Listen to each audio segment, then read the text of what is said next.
இயேசுராஜன் வந்துவிட்டார், நாம் கூடும் இந்த இடத்திலே. ஓசன்னா ஓசன்னா ஓசன்னா ஓசன்னா, இயேசுராஜன் வந்துவிட்டார், நாம் கூடும் இந்த இடத்திலே.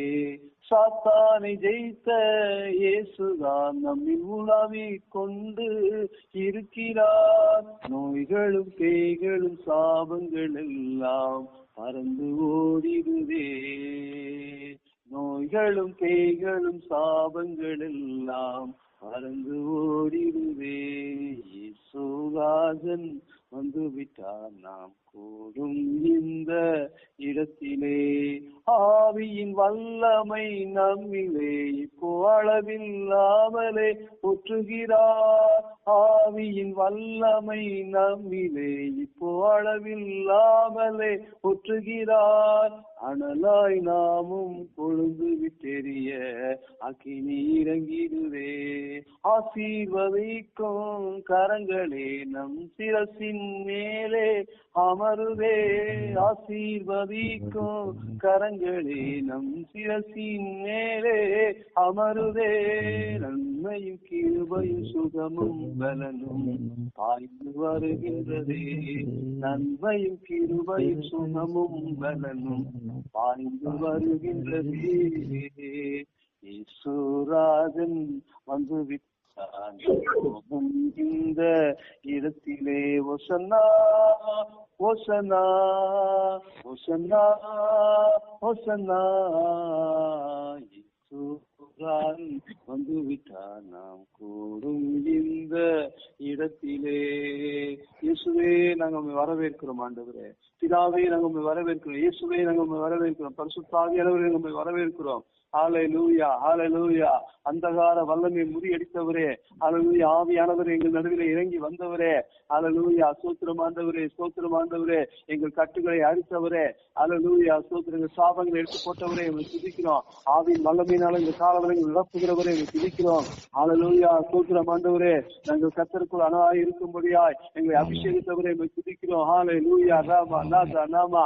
ஹல்லேலூயா ஹல்லேலூயா. ஆசீர்வதிக்கிற கரங்கள், ஹல்லேலூயா, கர்த்தருடைய கரங்கள் எங்கள் மேல இறங்குவதற்காக ஸ்தோத்திரிக்கிறோம். உங்களுடைய நன்மையும் உங்களுடைய கிருபையும் சுகமும் பலனும் ஆரோக்கியமும் எங்களுக்கு ஆண்டவரே, எங்களுக்கு ஆண்டவரே எங்கள் நடுவே வந்து ஆண்டவரே ஸ்தோத்திரம் கர்த்தாவே. ஹல்லேலூயா. பாய்ந்து வருகிறதுக்காக ஸ்தோத்திரிக்கிறோம் ஆண்டவரே.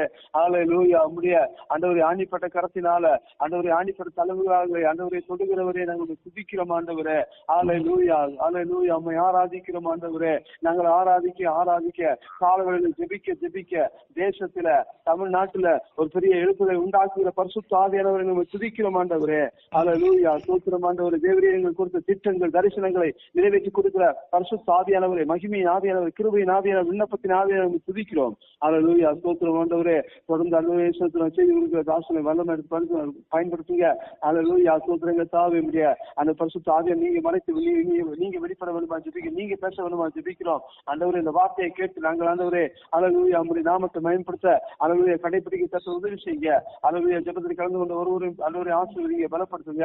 அது தொடக்கம் முடிவு பண்ணுங்க. பிதா குமாரன் பரிசுத்த ஆவியானவர் நீங்க வெளிப்பட வேணுமா ஜெபிக்கிறோம். இயேசுவின் நாமத்தில் ஜெபங்கள் எடுத்துள்ள பிதாவே. ஆமென் ஆமென். நம்மோட இருக்கிறபடியா நாம் கர்த்தரை சோத்தரிப்போம்.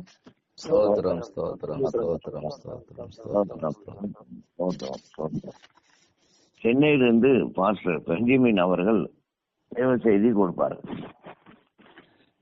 கர்த்தருடைய பரிசுத்த நாமத்துக்கு மகிமை உண்டாகட்டும். பரிசுத்த சேனை காவலர் ஊழியங்களை கர்த்தர் அபிரதமாக ஆசீர்வதிப்பாராக.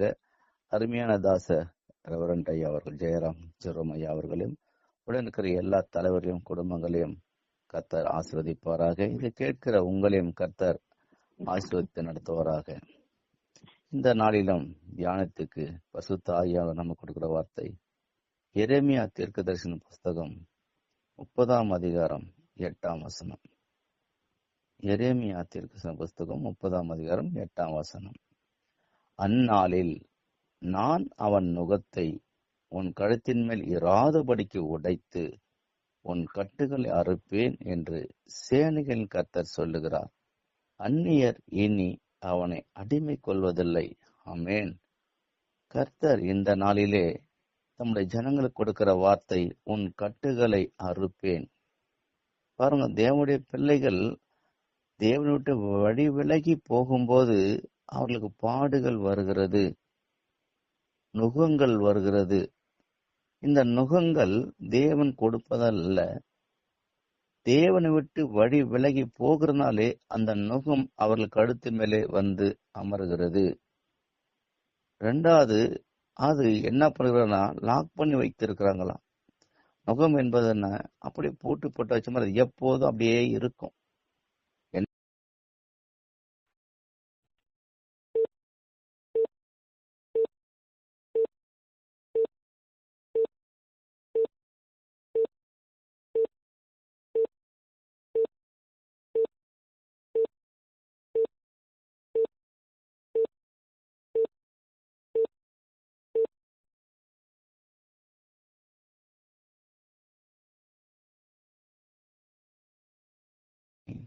வேதனையோடும் துக்கத்தோடும் கண்ணீரோடும் நீ சுமந்து திரிவதில்லை.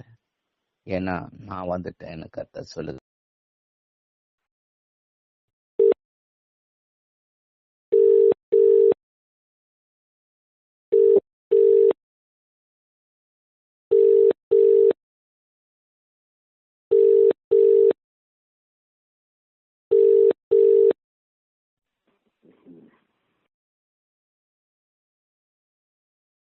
நமக்குள்ளாத காரியங்கள், தேவனுக்கு பிரியமில்லாத காரியங்கள் நமக்குள்ளாக இருக்கும்போது கர்த்தர் அதை அறுத்து போடுவார். ரெண்டாவது, நம்ம மேல இருக்கிற கட்டுகளை தேவ ஆவியா நமக்குள்ள இருக்கும்போது அந்த கட்டுகளை நம்மை கொண்டே அறுக்க ஆரம்பிக்கிறார்.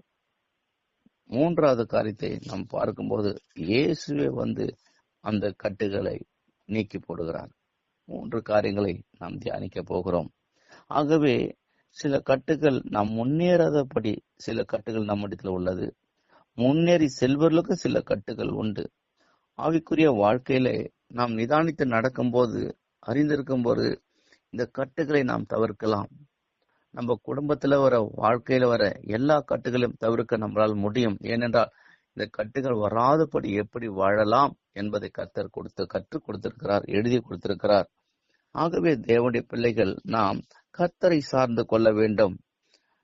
முதலாவது சங்கீதம் 12:3 நாம் வாசிக்கும் போது, இச்சகம் பேசுகிற எல்லா உதடுகளையும் பெருமைகளை பேசுகிற நாவையும் கர்த்தர் அறுத்து போடுவார். நாம் இதை உள்ளத்தில் வைத்துக் கொள்ள வேண்டும். அநேக தேவ பிள்ளைகளுக்கு விரோதமாய் இச்சகம் பேசுகிறார்கள். தேவனுடைய பிள்ளைகளுக்கு விரோதமாய் அநேகர் தேவ பிள்ளைகளே பேசுகிறார்கள், புறஜாதியார் பேசுகிறார்கள். அப்படிப்பட்ட உதடுகளையும் கர்த்தர் என்ன போடுவாரா? அறுத்து போடுவார். நாம் கவனமா இருக்க வேண்டும், எதை பேச வேண்டும், எதை பேசக்கூடாது பார்க்கிறோம். உன் நாவினால் என்ன பண்ணக்கூடாது? பாவம் செய்யாத படிக்கு சரீரம் பாச வாய்க்கு இடம் கூடாதே என்று தேவன் எச்சரிக்கிறார். அருமையான தேவ ஜனமே, நாம் என்ன பேசுறோம், யாரை குறித்து பேசுறோம், இந்த வார்த்தை சரியா தவறா என்பதை நாம் அறிந்து பேச வேண்டும். ஆண்டவர் சொல்லுகிறார். வார்த்தைகள் எல்லாம் என்ன சொல்லிருக்குது? மத்தேயு 12:36 எல்லாமே எழுதப்பட்டிருக்கு. மனிதர் பேச வீணான வார்த்தைகள் எல்லாமே கணக்கு ஒப்புவிக்க வேண்டும். ஆகவே எச்சகம் பேசுகிற காரியங்கள் நமக்குள்ள இருக்குமானால் கர்த்தர் அதை எரித்து போடுவார். இந்த நாளிலே நம்ம ஒப்பு கொடுப்போம். அது மாத்திரமல்ல, தேவனுடைய ஊழியக்காரர்களுக்கு விரோதமாய், சபை மக்களுக்கு விரோதமாய் அந்நியர் இச்சகம் பேசினாலும் கர்த்தர் அதையும் நமக்காக அறுத்து போடுவார். அல்லேலூயா. தேவன் அதை கவனித்து கேட்டுக்கொண்டிருக்கிறார். இரண்டாவது, நமக்குள்ள பெருமைகளை பேசுகிற நாவு. பெருமையானவர்களை நாம் பேசாதபடி எச்சரிக்கையா இருக்க வேண்டும். கொஞ்சம் நல்லா பாடினா போதும், நல்லா ஜெபிச்சா போதும், சில நேரத்துல எல்லா கூட்டம் நிறைய பேர் வந்தா போதும், நாங்க போனோம், இப்படியெல்லாம் நடந்தது, அப்படியெல்லாம் நடந்தது. ஒன்னும் நம்மளால இல்லை, கர்த்தரே செய்கிறார். பெருமை நமக்குரியதல்ல. கனத்துக்குரியவர் கர்த்தரே, மகிமைக்குரியவர் கர்த்தரே. அவரை மாத்திரமே நாம் துதிக்க வேண்டும், அவர் நாம மாத்திரமே மகிமைப்பட வேண்டும். கர்த்தர் நம்மை கொண்டு பெரிய காரியங்களை செய்வார், அவ்வளவுதான். அதான் யோவான் சொல்லுகிறார், நான் செருகவும் அவர் பெருகவும். அப்படி நம்ம வாழும்போது கர்த்தர் நம்மளை இன்னும் அபிஷேகத்துல நிரப்புவார், வல்லமையில்.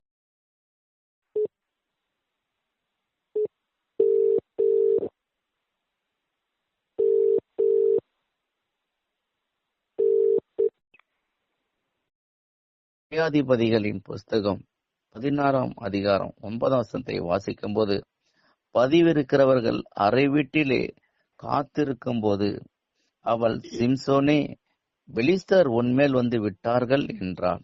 அப்போது சணல் நூன் அது நெருப்பு பட்டவுடனே இற்று போகிறது போல அவன் அந்த கயிறுகளை அறுத்து போட்டான்.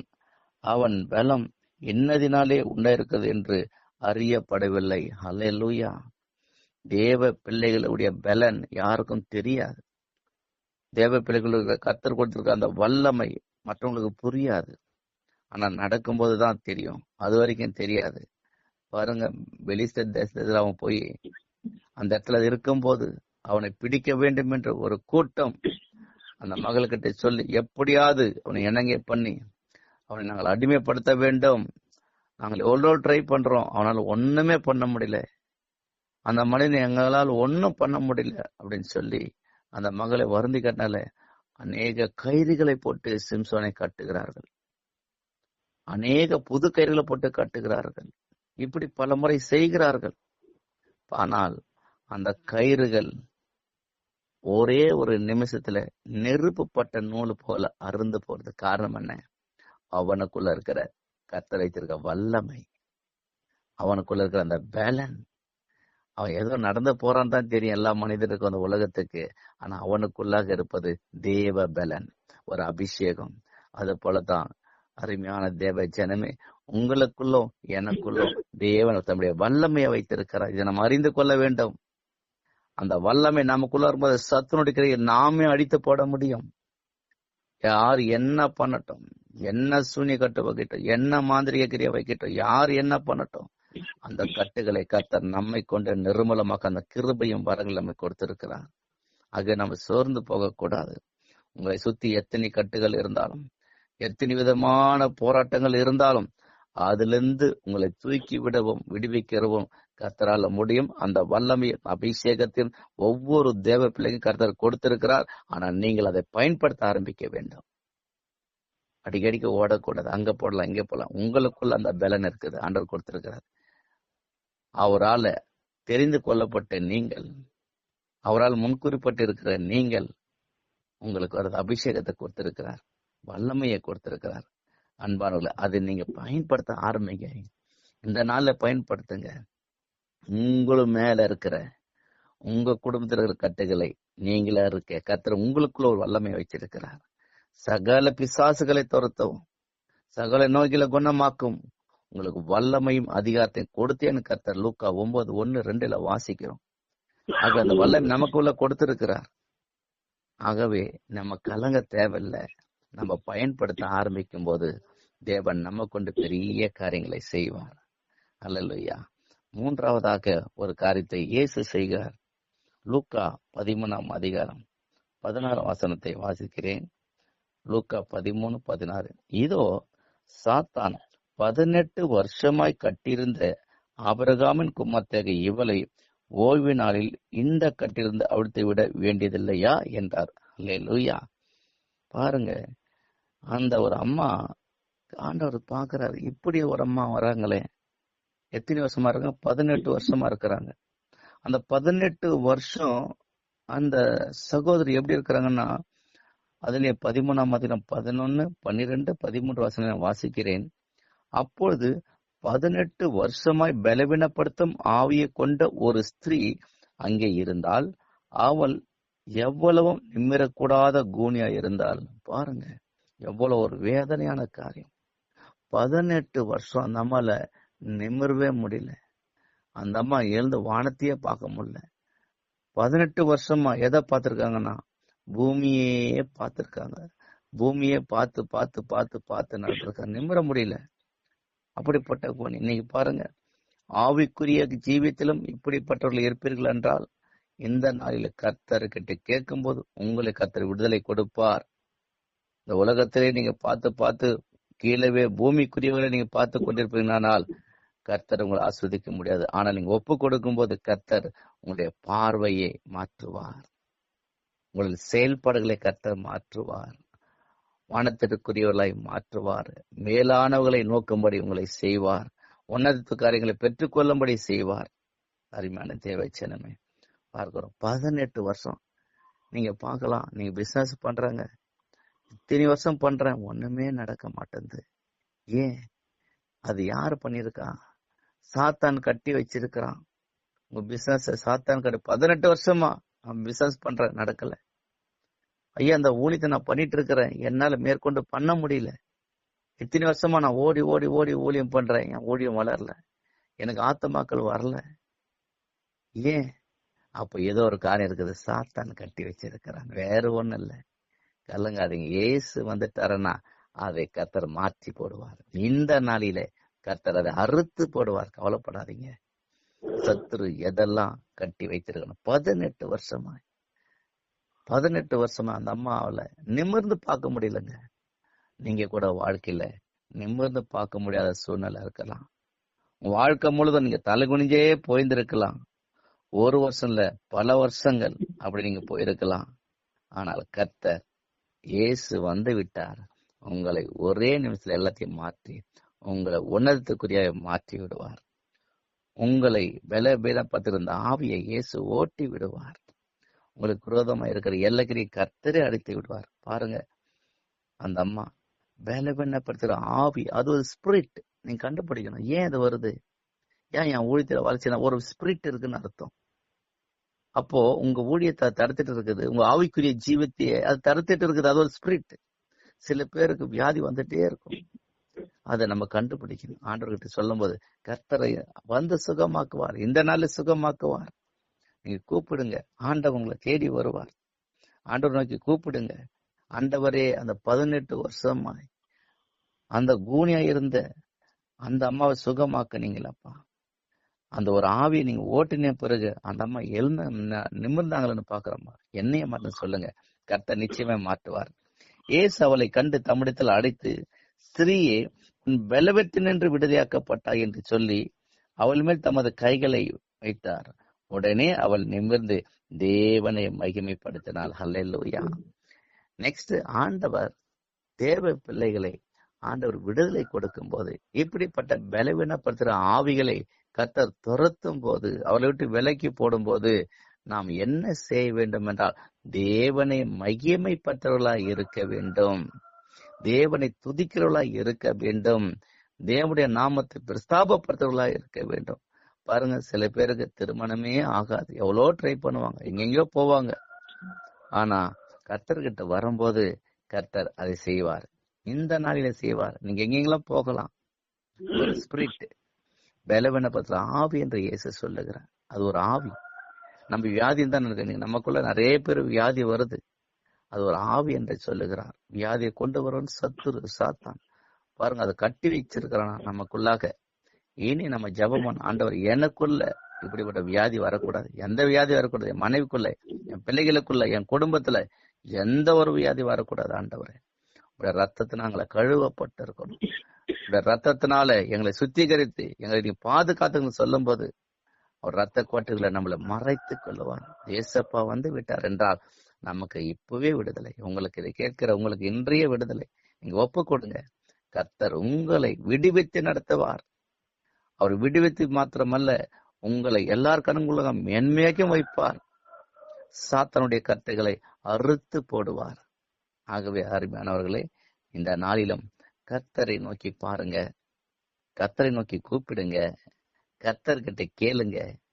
ஆண்டவரே, எனக்கிடத்துல இச்சகம் பேசுற வார்த்தை எதா இருக்குமா, மன்னிங்கப்பா, அதை அறுத்து போடுங்க. சொல்லுங்க, ஆண்டவர் எனக்குள்ள பெரியமா இருக்குன்னா அதை அறுத்து போடுங்கப்பா, என்னை ஒப்பு கொடுக்குறேன். இப்படி சொல்லும் போது நெக்ஸ்ட் நமக்கு கர்த்தர் வல்லமையை கொடுக்கிறார். பாருங்க, சிம்சனுக்குள்ள கர்த்தர் வல்லமையை வச்சிருக்கிறார். இவன் என் மகன், எனக்காக என்னுடைய வேலைக்காக அவன் அபிஷேகம் பண்ணி வச்சிருக்கிற அந்த பூமியில அவனை ஒருத்தனும் கைப்பட முடியாது, கர்த்தரோட அனுமதி இல்லாம அவனை தொட முடியாது. பாருங்க, இந்த நாளிலும் நம்ம கூப்பிடும் போது நம்ம மேல இருக்கிற அந்த கட்டுகளை அறுக்க நமக்கே அந்த வல்லமையை கொடுத்திருக்கிறார். சிம்சன் மேல போட்டதுதான் நெருப்பப்பட்ட நூலை போல அது அறுத்து போடப்பட்டது.